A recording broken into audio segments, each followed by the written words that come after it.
তো রাধে রাধে সবাইকে। আজকে বেরিয়ে পড়লাম সন্তোষপুরের উদ্দেশ্যে আর বান্ধবীর বাড়ি যাওয়ার জন্য। কিন্তু রাস্তায় দেখি রোদ তো একদম পোত ফাটিয়ে গরম দিচ্ছে, তারপরেও আমি বেরিয়ে পড়লাম অটো নিয়ে স্যাঁ স্যাঁ করতে করতে। এরপর আমরা ট্রেন ধরে শিয়ালদা এলাম। শিয়ালদা এসে দেখি শিয়ালদাকে পুরো গুছিয়ে টুছিয়ে একদম সাক্কাস করে দিয়েছে। তোমরা ভাবতে পারছো এটা শিয়ালদা। এরপর আমরা শিয়ালদার মার্কেটে কয়েকটা নিজেদের কাজগুলোকে মিটিয়ে কলেজ স্ট্রিট চলে যাই। আর কলেজ স্ট্রিটে একটু এর পেছনে কাটি করি। এ হচ্ছে আমার ভালো বন্ধু সৈকত। তো তোমরা একে ভিডিওর মধ্যে দেখতেই পারবে আরো আগে।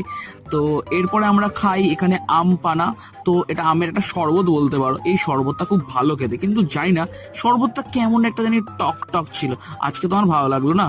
আর তোমরা কি এত বড় কটবেল কখনো দেখেছো? এই বেলের শরবতটা জাস্ট ওপি ছিল। 10-এর মধ্যে হার্ড 9 দেওয়া যায়। আর এরপরে আমরা শরবত খেতে থাকি, তারপরে সব দিনের কাজগুলোকে নিপটে বাড়ি চলে আসি। আমি বাড়ি যেতে থাকি। তোমরা চ্যানেলটাকে প্লিজ সাবস্ক্রাইব করো। টাটা।